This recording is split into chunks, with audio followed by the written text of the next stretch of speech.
All right, hey, thanks so much. My name's Lance Spitzner. I've been in information security for about 20 years.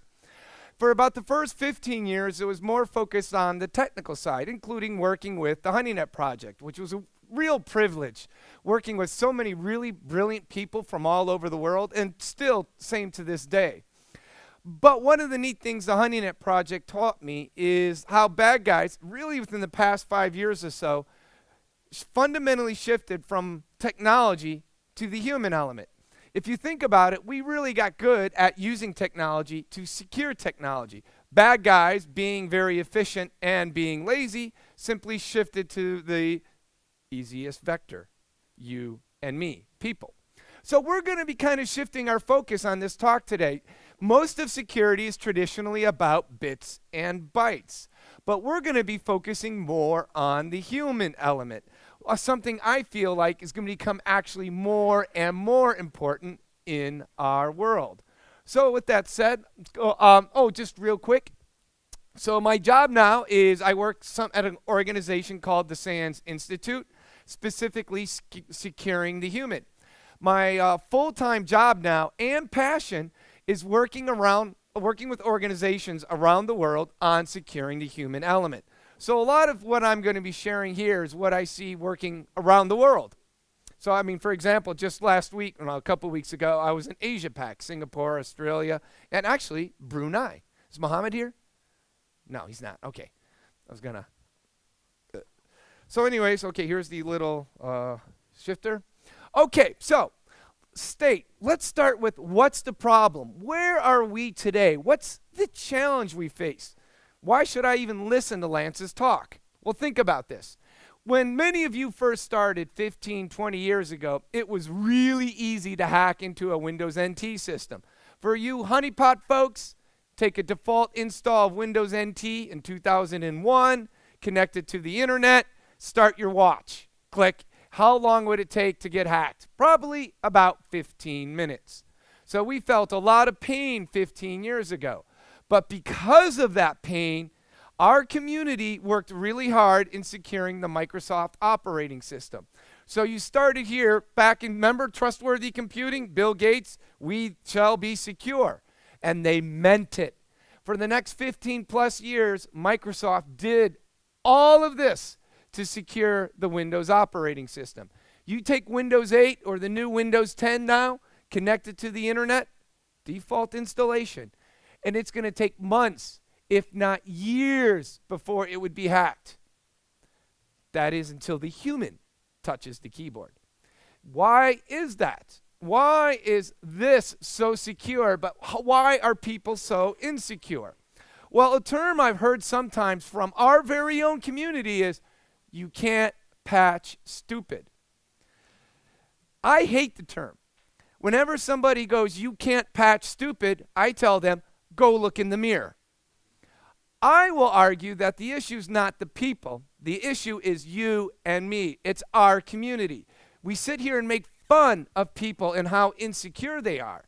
But when you look, what have we done to secure technology? A lot. What have we done to secure people? Nothing. In the past 15 years, we've done nothing to secure people. No, note, I call this people the human operating system. Lance, what? What do computers do? Computers store, process, and transfer information. What do you and I do? We store, process, and transfer information. You and I are nothing more than another operating system. We're just programmed a little bit differently. The human OS. But now when you look at this graph and you say, well, gee, what have we done to secure the human operating system? We've done nothing. All right? So the issue is not so much that OS, the issue is our community. Now, if people are nothing more than another operating system, what's the vulnerability? What are we trying to patch? It's not SQL injection. It's not buffer overflow. It's you and I are really bad at estimating risk. We were programmed on risk 100,000 years ago in the plains of Africa when our ancestors were worried about things like lions, tigers, and bears. So we now overestimate risk, because if you fast forward to 21st century cyberspace, the risks have radically changed, but how we're programmed to estimate risk has not. Let's take an example of just how bad you and I are at estimating risk. Question. You're taking your family on vacation. You're going to go swimming in the ocean. What's the number one thing people are afraid of when swimming in the ocean? Shark. All right. Thank you, Mr. German. So what ends up happening here is this. We overestimate the risk of this bad guy munching on us because it's very visual. We overestimate the risk because we're not in control. The odds, as it turns out, of this guy killing you are about 250 million to 1, 300 million to 1. Now, the statistics I'm using are from the United States, and you'll see in a moment why. But maybe one person in the United States dies from this. Let's take an example of how we underestimate risk. What is twice as likely to kill you at that ocean trip? Twice as likely, but you didn't think of it. Any ideas? What, lightning? Yeah, actually, you're dead on. Far more likely to kill you. What else? Drowning. And notice, please note, it was a Norwegian who actually spoke up. We got a Norwegian to actually speak up. All right, drowning. What else? Sand. Actually, yep, people digging pits of sand and falling in it. Let me show you what else is twice as likely to kill you at the ocean, and I bet you never thought of it. The vending machine. Statistically speaking, 3 to 4 Americans die every year to the vending machine. Now, how does the vending machine hunt and kill its prey? It eats their money. No, seriously, how does this predator kill? Now, let's see if we can get a Norwegian to actually speak here. Notice all the Americans. But see, that's the beauty of presenting in America. It's very, very interactive. It's not hard getting Americans to speak up. Getting them to shut up, on the other hand, can be getting a but Norwegians, okay, let's try to get the Norwegians involved here. Norwegians, how does this vicious predator kill? Salt, sugar, and fats. Close. Go ahead. Okay, there you go. Well, close. You put your money in, and your bag of chips almost comes out, but gets caught, and it sits there and dangles in front of you, taunting you. So, yep, there you go. Exactly. The Americans start rocking and shaking, and in the process, falls and crushes on you. All right. Now, think about it. That's why we underestimate the risk. Getting killed by this guy, scary. Getting killed by this guy, well, that's actually funny, all right? That's Darwin in action. Before we start making fun of Americans too much, all right, this is actually a global issue. So I'm from Chicago. I had to go to Riyadh last year to present to a group of bankers. I tell my friends in Chicago, hey, guys, next week I'm going to Riyadh. Wait. The 3 Chicago friends say, you're going to Riyadh? My goodness, they're going to kill you. I'm like, what? What are you talking about? Don't you watch CNN, the terrorists? Oh, no, okay, whatever. So I go to Riyadh. I'm introducing myself to a group of bankers. Good morning, my name's Lance Spitzner. I'm from Chicago in the United States. Wait. 3 Saudis raised their hand. Are you crazy? Chicago, they're going to kill you. I'm like, what are you talking about? What do you think they were concerned about? Gangsters, and specifically Al Capone, who died in 1946. All right. So their perception of risk was just as messed up. So long story short, I have learned that the worst place to perceive risk is the news, because the news only talks about that which is new, that which is an anomaly. All right, in America, we have almost 100 people die every day in automotive accidents, but you never hear about it. But if somebody dies in a plane crash, Britney Spears gets hit in a car accident, it's all over the news. So it turns out you and I are bad at estimating risk. So too are the people we're trying to secure. So what can we do about it? One of the things I'm starting to see is organizations are building awareness programs designed to secure them. Now, a lot of you will say, Lance, awareness doesn't work, and a lot of you are right, because a lot of awareness programs are stuck here, developed by auditors. Check the box, compliance focus. This is death by PowerPoint once a year. Or even worse, developed by those lawyers. Nobody likes lawyers, do they? I just had to make fun of some of the lawyers in the back there. So seriously, this is where you get awareness. When people say awareness doesn't work, they're right. If they're developed by auditors to check the box. What I see now is a fundamental shift where organizations are focusing on let's change people's behaviors.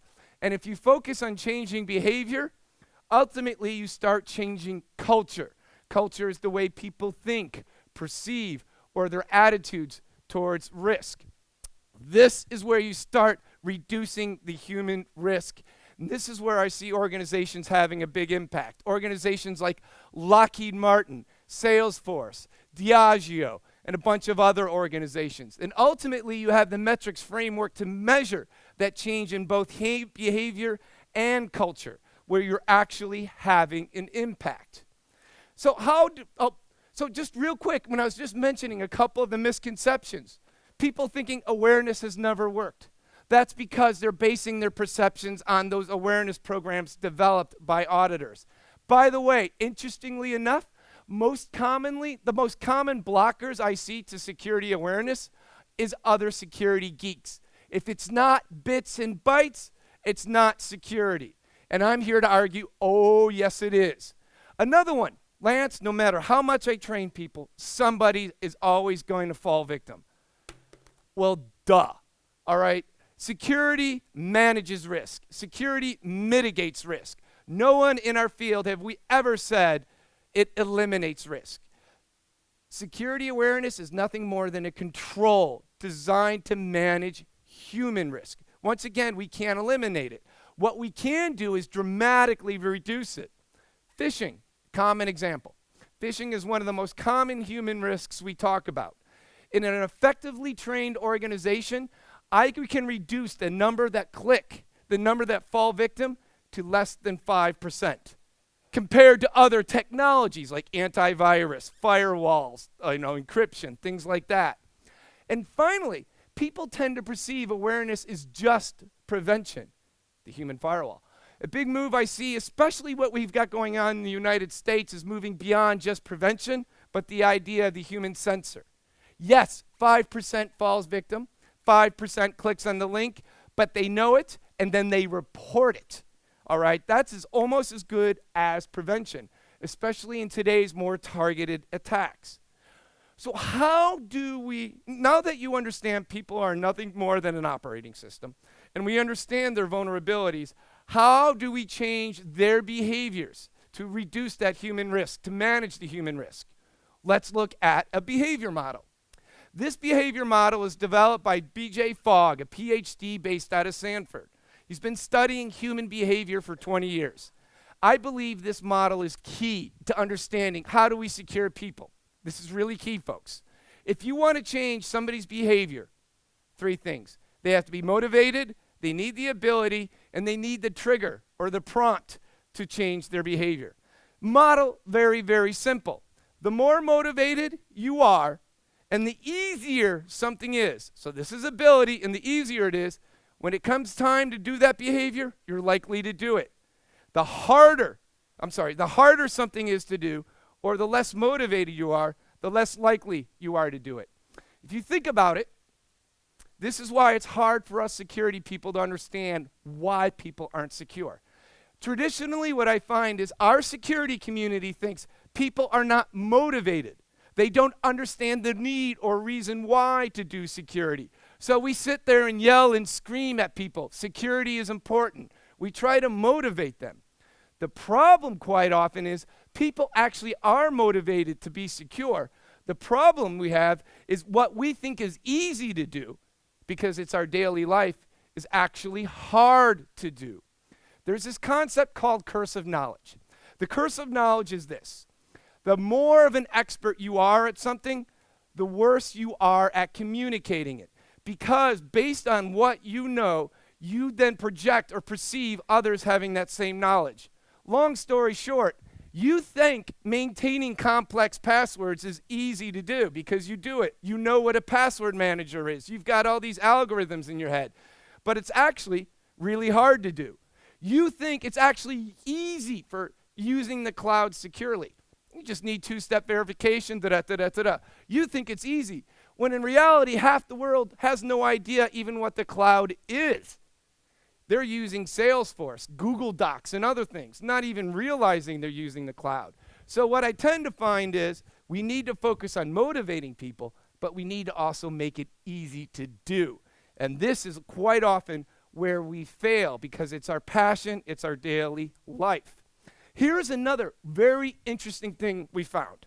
We surveyed about 200 security awareness officers, people in charge of changing human behavior. And we asked, what's your background? Your job is to reach out to people and change their behavior. Over 90% of them were geeks, IT. They were IT administrators, they were webmasters, they were information security analysts, whatever. Like less than almost 5% had a communications or marketing background. Security awareness and changing behavior, a huge part of it is about communicating to people. I can't think of a worse community to be in charge of communicating to people than geeks like you and me. Not only do we have very little training on it to communicate, what training we have on communicating is don't. We're taught not to share secrets. We're told not to communicate. Loose lips sink ships. And then we wonder why security programs often fail. So what I'm starting to see as a trend is the people in charge of communicating awareness and changing behaviors. They're not security awareness officers. They're security communications officers. In fact, this is just Lance Spitzner's little theory.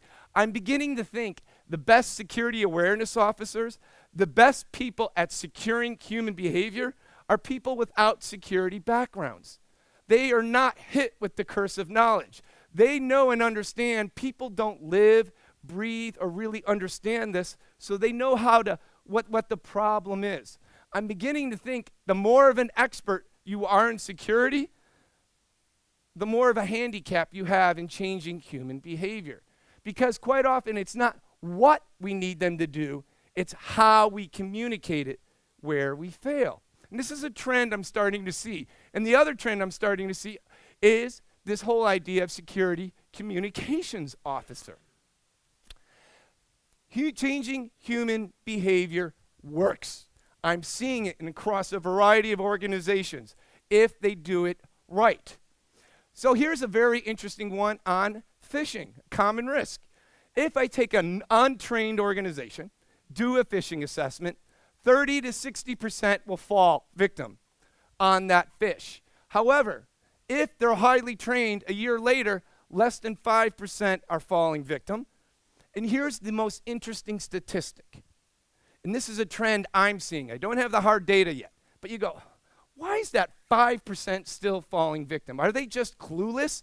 What's wrong with those individuals? Here's something interesting. Trend I'm seeing, those 5% that fall victim every month, that's your new hires. So what I tend to find is once somebody falls victim, it really burns in their brain, they change their behavior, and they're the ones that don't fall victim again. It's the new people that have to go through this rite of passage. Then they change their behavior. So far better that they fall victim under control in your own testing program or assessment program and learn from it than they actually really fall victim by the bad guys. Now here, this is something that's interesting. So for example, how many of you right now are doing phishing assessments in your organization? Hands up. How many? All right, 3, 4, 5 hands. All right. Just so you get a feel, when I present in the United States and I ask that same question, 60% of the hands will go up. I saw 3 hands go up when I just asked here. So just one of the things I'm seeing is we've been burned so badly in the United States by these human-based attacks that people are really feeling pain and doing a lot of change over there. And this is one of the most effective, quick ways you can start. Unless you're Germany. Germans, you have your work council, so this is impossible to do. You're just fishing for hands. What's that? Hey, there you go. So now, a couple of key things I've learned in really effectively changing human behavior is this. Is first of all, you've got to know whose behaviors you're trying to change. Different people, different challenges, different human risks. So tend to find where organizations say, yeah, we'll just worry about the employees. Well, what about like IT administrators, developers, senior management, help desk, customers? So what I tend to find is in more mature awareness programs, yes, they've started with their employees, but then they've actually identified different roles that require additional or more specialized training. It's marketing 101. If you're selling a product, and we are, it's called security. If you're selling a product, you've got to know your target audience. Another interesting thing is then what? What are the key topics you want to teach? This operating system's not very good at remembering a lot of topics. So one of the key things I've learned, focus on as few topics as possible and then continually reinforce those topics, changing human behavior. You have to do your own human risk analysis. And when you do, you quickly find there's only a couple of key areas we need to focus on.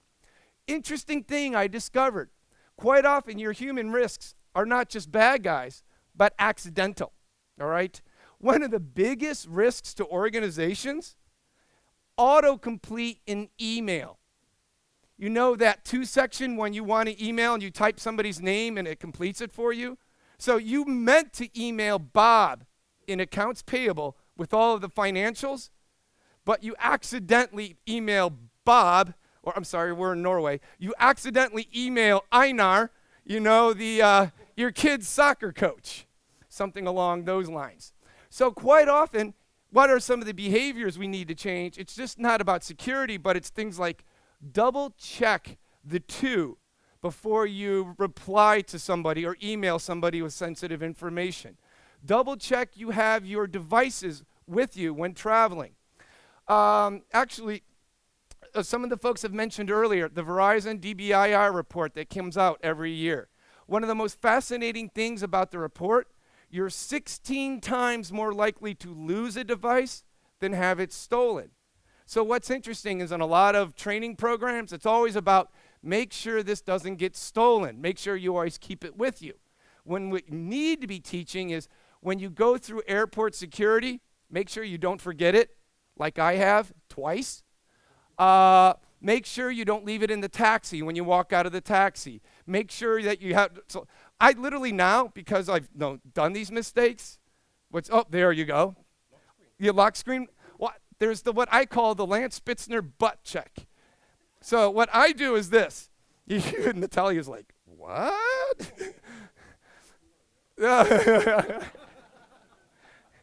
No, it's very simple. I mean, the two most important things that when I'm traveling is do I have my phone and do I have my wallet? So every time I go through security, leave the airplane, leave the taxi is 1, 2. Yep, got my phone, got my, and then sometimes it's also my laptop or my passport too.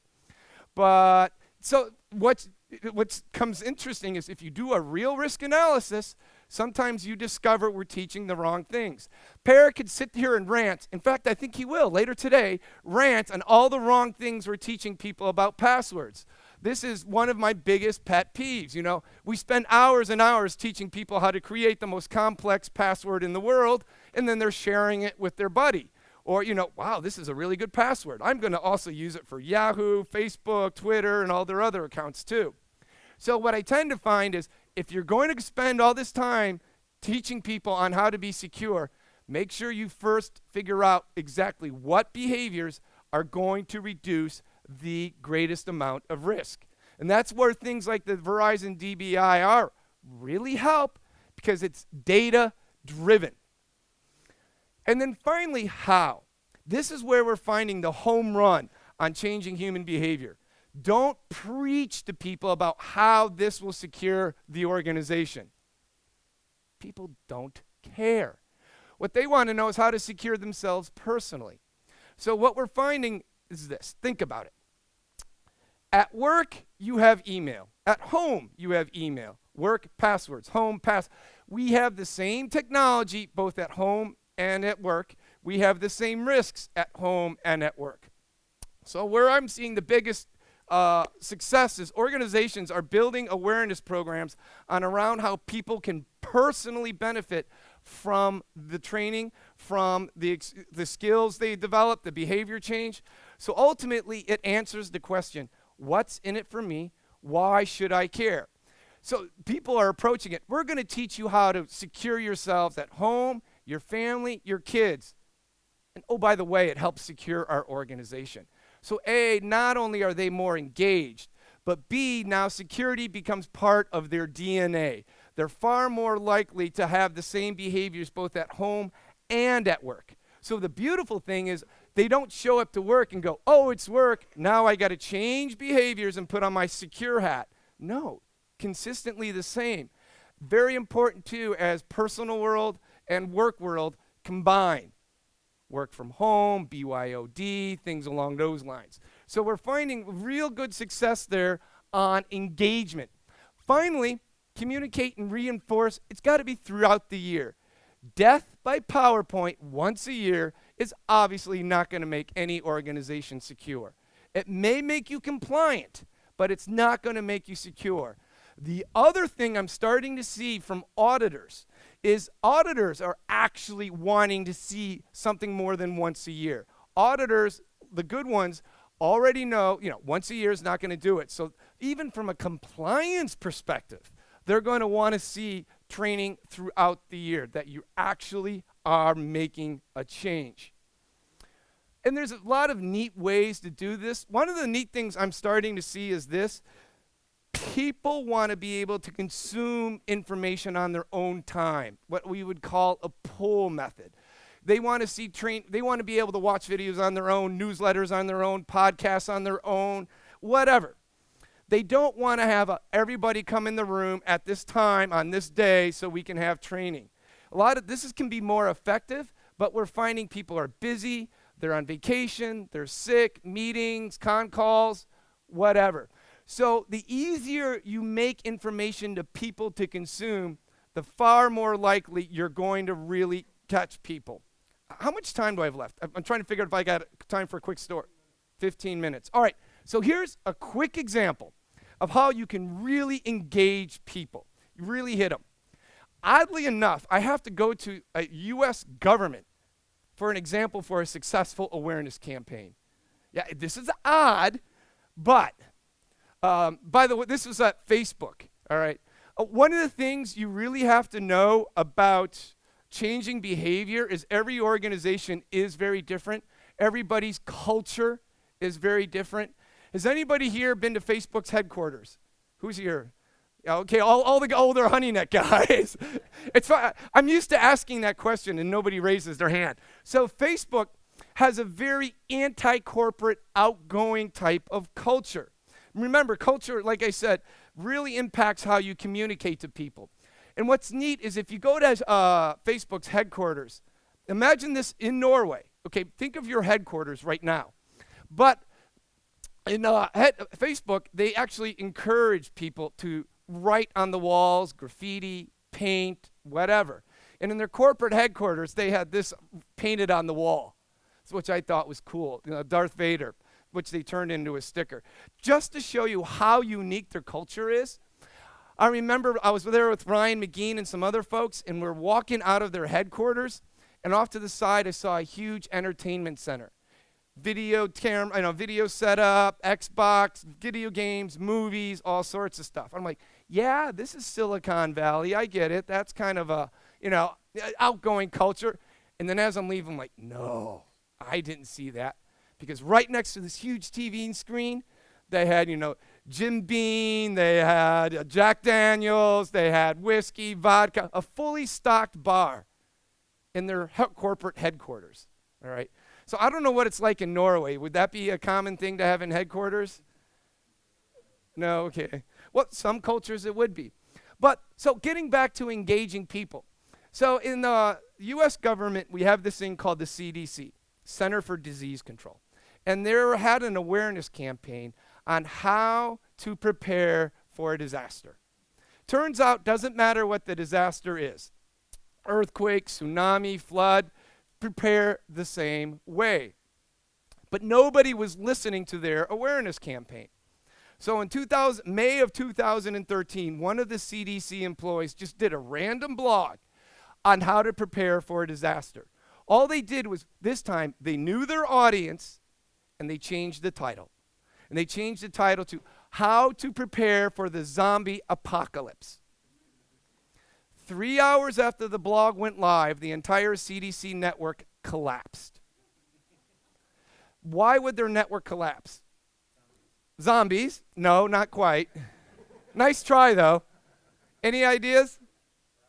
Traffic. It went viral. In fact, it went so viral, the CDC was forced to make an official public announcement 2 days later. Any idea what that was? Zombies haven't happened yet. Yeah, zombies haven't happened. No, they don't really exist. And what's interesting is this. The only reason I know that it went viral in the network collapse is about a month after this happened. I happened to be at an OSACA conference or ISSA, I forget what. And I found myself at lunch with the CDC guys. And got to start talking about this whole zombie apocalypse thing. And they actually told me that their entire network was collapsed. And I used to be a network guy. I'm like, oh my gosh, that must have been a terrible day. I feel really bad for you. You look at me, what? Are you kidding? Having our network collapse was the best thing ever. Like, what? We had been begging for new hardware for months, you know. The day after this, we got all the hardware we wanted. But they were victims of their own success. Fast forward to today. Go to the CDC's network, website, and they have an entire section dedicated to the zombie apocalypse. They knew their audience, they knew their culture, and they really started engaging at their level. So different organizations, you're going to have to reach in different ways. Conservative organizations tend to be less humor, more official, more proper, in person. More outgoing cultures tend to be more fun, use more technology, things along those lines. This is why reasons like people that are hardcore security geeks that have never had any training in how to communicate, market, or reach people sometimes are probably not the best people to be teaching about security. Now, one of the key things I've learned is this. You also have to continually update your content. Bad guys change. Technology changes. Your requirements change. Your organization changes. Compliance standards change. There's a lot of change. If you're teaching the same thing this year that you taught last year, you're probably not doing something right. Now, you don't have to change everything, but we have to tweak the things a bit. Also, for example, passwords. You might think passwords are the most important thing to teach about, and we all have to focus on it this year. I'm sure Per would agree. However, 6 months ago, you might have rolled out two-factor authentication within your organization. Password risks has gone down because you've got two-factor authentication. But your organization is now starting to do international travel or has now allowed remote access, working from home kind of thing.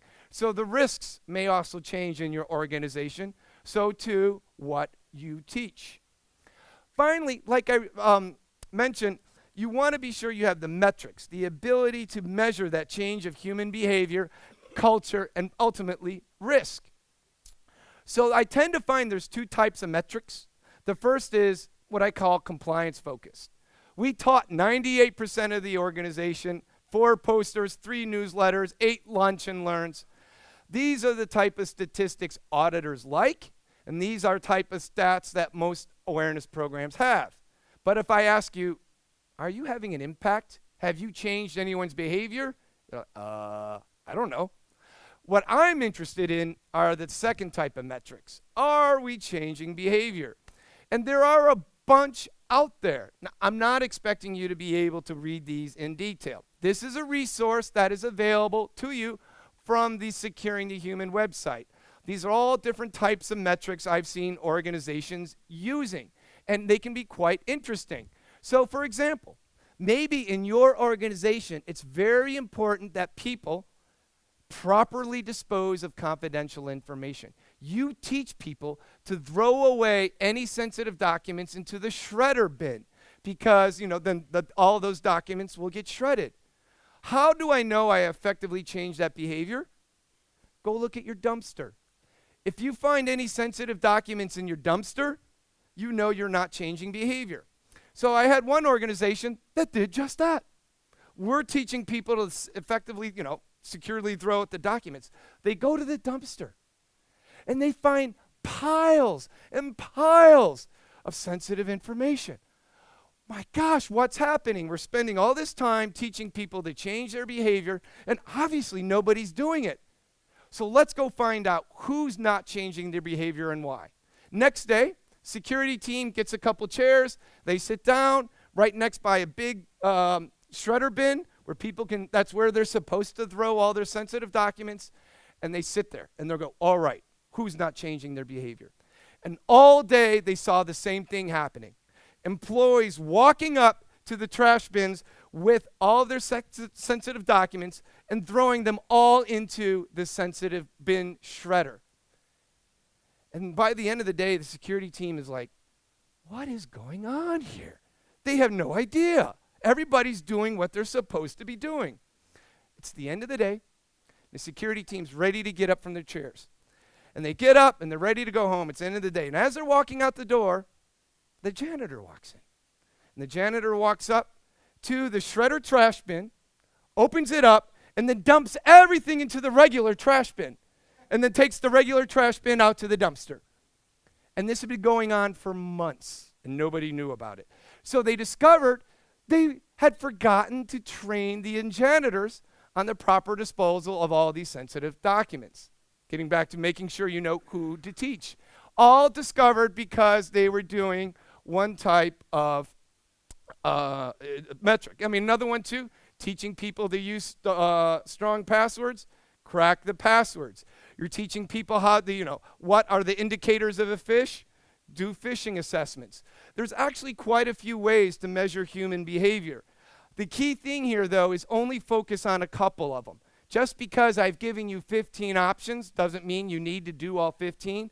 Far better to use just a couple useful metrics than overwhelm yourself with a variety of different metrics that have varying levels. If you want to learn more about metrics, especially human metrics, I recommend the book IT Security Metrics by Lance Hyden from Cisco.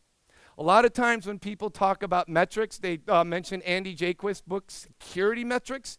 He tends to take a very statistical, quantitative point of view. Lance Hyden has a PhD in social science, takes more of a qualitative view, which I feel better fits our world. And Lance, he's a really good guy. Cool name, too. So I'm going to go ahead and wrap things up here. There's a couple of key lessons I've learned. A, you've got to give yourself time to really plan changing human behavior. Whose behavior am I going to change? What behaviors do I want them to change? All right, human risk analysis. And then finally, how am I going to communicate it? How an organization communicates in Norway is going to be very different in Mexico City. What is acceptable? How do I engage? Things like that. Key thing, too, is we talked about this, engagement. If people don't like the program, they won't change behavior. So I like to focus on how they're going to personally benefit. What's in it for me? This is especially important because in many organizations, communication departments will not let you push out information. No emailing employees, they get enough emails a day. So by focusing on how they personally benefit, they come to you. And then finally, you're going to have success stories. I like to make heroes out of people that do the right behaviors. They stop an intruder trying to break in. They detect a phish things along those lines. To help you, if you're interested in learning more, summary, key thing. Humans are really nothing more than another operating system. The reason I like this analogy is many of us are used to this concept. I've got to secure this OS. I do things on a monthly basis. Humans are really nothing different. That's why the bad guys continue to go to people, because you and I, our community, have not done enough to secure this OS. By focusing on it, by focusing on just some key behaviors, secure behaviors, and ultimately a secure culture, we can really dramatically reduce that risk. So to help you folks out, I'm going to give you 2 URLs. First of all, resources, all sorts of resources, metrics resources like the one I showed you, planning resources, and the slide deck. But also we've got some events coming up that can also help you out. So I teach a 2-day class on how to build awareness programs. I've trained about 900 organizations, and this is where they give me a lot of feedback too on what they're doing. So a lot of the lessons learned are based on what other organizations are doing. And then in July, we have a summit in London. So if you want to see what organizations are doing, come on by and see. So for example, Andrew Huddart from Bank of England is going to present on their program. They've got 5 security people on just their awareness team alone. John Heron from Diageo in Ireland. Half the booze we're drinking out here right now is from them. Learn how they have this really cool security ambassador program. Angela Sass, is going to be doing some really good stuff. So if you want to learn more, it's all there. Otherwise, I'm happy to answer any questions over beer later today. Thank you much.